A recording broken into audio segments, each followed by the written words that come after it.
You've been crash dieting on and off over the years with nothing to show for it. Let's fix that. When you diet and work out, you lose weight safely and consistently. When you crash diet, you lose weight even quicker. But there's a huge caveat to that. Typically, you'll gain back the weight. Why is that? Because you screwed up your metabolism when you crash diet. When you crash diet, you're essentially starving your body. You don't give it enough nutrients to properly function. So when you're losing weight, you're probably going to be losing some muscle and lowering your metabolism. So if your metabolism is here, and your caloric intake, the amount of food you eat is here, and you start drastically lowering it, you also unfortunately lower your metabolism. Now eventually when you stop crash dieting, what you're gonna do? Start eating again. You're probably eating a lot, but your metabolism is still stuck down here. So you know what's gonna happen. You're gonna put on weight, and it's gonna be 100% fat, unfortunately.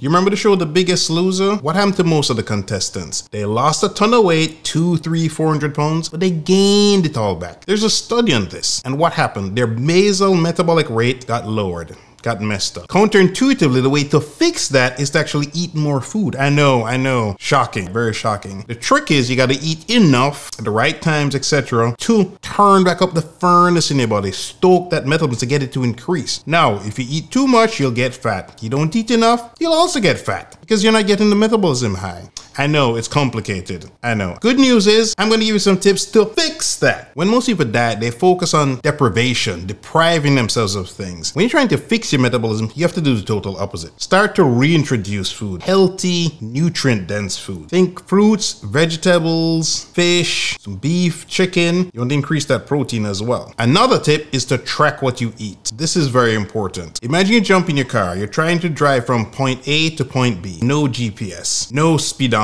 no gas gauge. What are the odds of you getting from point A to point B? Slim to none. This is why you need to track calories. You can use apps such as MyFitnessPal, they're free, or just take pen and paper and write it down. Personally, I prefer the electronic method because you can easily see what you've been doing over many weeks. It's always on your phone. Another benefit of electronically is that all the calories, the macros, the protein, the carbs, the fat will already be calculated for you. You can easily see how much you've eaten in a day. Knowledge is power. And when you log things and write them down, you'll feel less guilty. You'll be able to see what you've done during the day. You may also notice trends, what you're eating, not eating, when you're eating it. So you can notice things you can potentially adjust for good or for bad. This will allow you to plan for the next day or the next week to try to switch things up, to make improvements. Slow and steady wins the race. This puts you in control so you don't feel like a failure. You are in control. Another tip, you've probably heard this before, is to practice portion control. The twist here is that you're not trying to limit the foods that you eat. Because if you say, for example, you're not eating pizza, you're never eating pizza, eventually when you break under the torture of not eating the pizza, you'll binge. It's much better to use portion control and have a slice or 2 slices. Keep your sanity, because if you say you're having no slice, eventually when you binge, you will go ham on the pizza, eating it day after day after day. Perhaps you're eating entire pizzas at a point in time. Studies show when diets are extremely restrictive, they almost always fail. And those people are much more likely to gain the weight back. Portion control works. You gotta be honest with yourself. Don't consider portion control the entire pizza or half the pizza every day. That's not portion control. So you can enjoy your favorite rice or pasta, but just avoid how much you put on the plate. Don't go crazy. And again, the tracking can help here because a small amount may not seem like much, but it could be. Or that salad dressing. Track that. You'll be surprised how many calories could be in that salad dressing, or the oils that you add. Increase vegetables and fruits. Notice I said vegetables and fruits, not fruits and vegetables. Do the vegetables first. Most people don't get enough vegetables. Try to say increase 1 serving per day. Try that for a week or 2. Then increase to 2 servings a day. Vegetables will fill you up. They have fiber, they have water in them, they'll help fill you up, and they're very nutrient dense. You can also add more fruits. Blackberries, blueberries, strawberries. They also are high in fiber and also contain water, and they will also help fill you up. After a couple of weeks of this, next thing you know, you're hitting nutrient guidelines by eating fruits and vegetables several times a day. I know it can be hard at first. It was very difficult for me. Years ago when I'd eat a piece of carrot, it tastes like I was biting into a lemon. That's how messed up my taste buds were. One tip I can give you there, it helped me, is I added meat with my veggies, specifically fish. Fish overpowers vegetables. The taste of fish, salmon was my favorite go-to, would just overpower the veggies. Now I can eat vegetables by themselves. This next step is counterintuitive. Fill your plate. What did I just say? Fill your plate. Staring at a half-empty plate will not help. Trust me on this. The studies are very clear on this. Your brain is very, very smart.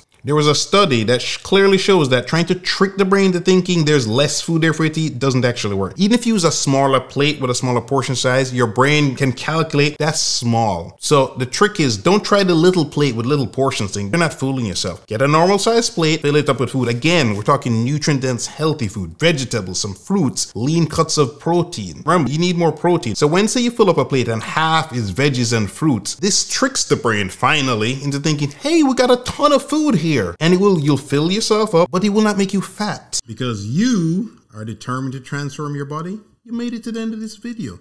To get more tips about how to look great and feel even better, check out one of these videos you see on the screen. I'm sure you'll enjoy them. So later's my massive. Me a go long now. For those who don't speak Jamaican patois, that's goodbye, my people.